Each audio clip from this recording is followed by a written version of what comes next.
Jangan pusing, jangan bingung, jangan galau, jangan larut dalam kesedihan. Buat apa? Hidup kita ini gak lama, 60-70 tahun berakhir. Capek kita mikirin dunia, ujung-ujungnya juga mati. Maka tinggalkan tuh semua yang buat kamu pusing, yang buat kita pusing, buat gak nyaman, buat gak enak. Tinggalkan semua. Kita ingat Allah Ta'ala saja.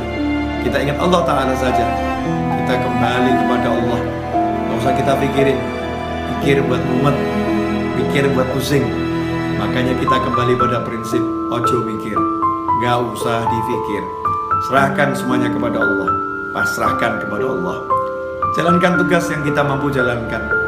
Memang kalau kita mampu berusaha, ya udah, pergi ke toko, ke sawah, ke kantor, kerjakan yang bisa dikerjakan. Semuanya serahkan pada Allah Subhanahu wa Ta'ala. Tenangkan fikir kita dengan zikir. Karena zikir kalau benar, ala bi dzikrillah tatmainnul qulub. Sungguh hanya dengan zikir kepada Allah, hati itu, jiwa itu menjadi tenang. Makanya kalau kita sholat, kita sibuk berzikir, kita sibuk baca Al-Quran, tapi nggak tenang-tenang, berarti zikir kita belum benar. Karena Allah udah bilang, ala bizikrillah, hanya satu cara untuk menggapai ketenangan, zikir, ingat sama Allah Ta'ala. Yang sering terjadi dalam sholat kita nggak ingat Allah.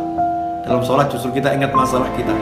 Dalam tahlil, dalam tasbih, dalam istighfar, dalam sholawat, dalam berzikir kepada Allah Ta'ala, justru yang kita ingat masalah kita, bukan Allahnya. Tinggalkan tuh semua masalah, fokus pada Allah, pada Allahnya, zikirnya. Yang kita zikiri Allahnya, kita ingat Allahnya, kita katakan kepada Allah, ya Rabb, tolong saya, ya Allah, bantu saya. Berjalan terus, gak usah pikirkan masalah biar diselesaikan sama yang mengizinkan masalah itu sampai kepada kita. Kita pasrahkan kepada Allah, ya Allah, tolong selesaikan masalah saya. Lakukan yang diperintahkan Allah. Kalau kita bertakwa, Allah udah jamin, wa may yattaqillaha yaj'al lahu makhrajan wa yarzuqhu min haitsu la yahtasib. Siapa yang bertakwa kepada Allah, apa itu takwa? Laksanakan perintahnya, jauhi larangannya. Dan kita introspeksi diri, sejauh mana kita meninggalkan larangan Allah, dan bagaimana hati kita, tubuh kita terhadap apa yang diperintahkan Allah Subhanahu wa Ta'ala. Perbaiki itu. Seiring dengan perbaikan itu, maka lihat hasilnya. Yaj'allahu makhraja. Allah berikan untuknya, Allah jadikan untuknya, Allah munculkan untuknya makhraja, jalan keluar. Allah yang munculkan, Allah yang berikan, Allah yang buat untuk dia jalan keluar.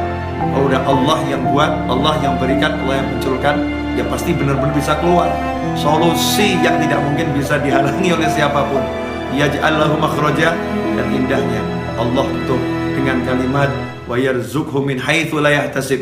Dan Allah akan beri dia rezeki tanpa bisa dia pikir arahnya dari mana. Dari mana kira-kira datangnya rezeki itu? Besarannya seberapa? Gak bisa dipikir. Tiba-tiba Allah berikan min haitsu la yahtasib, tanpa bisa ia perhitungkan besarnya, jumlahnya, caranya, dari mananya. Allah yang langsung berikan. Makanya gak usah sibuk mikir, tapi yuk sibuk zikir. Mari kita sibuk zikir. Semoga barokah manfaat. Wassalamualaikum warahmatullahi wabarakatuh.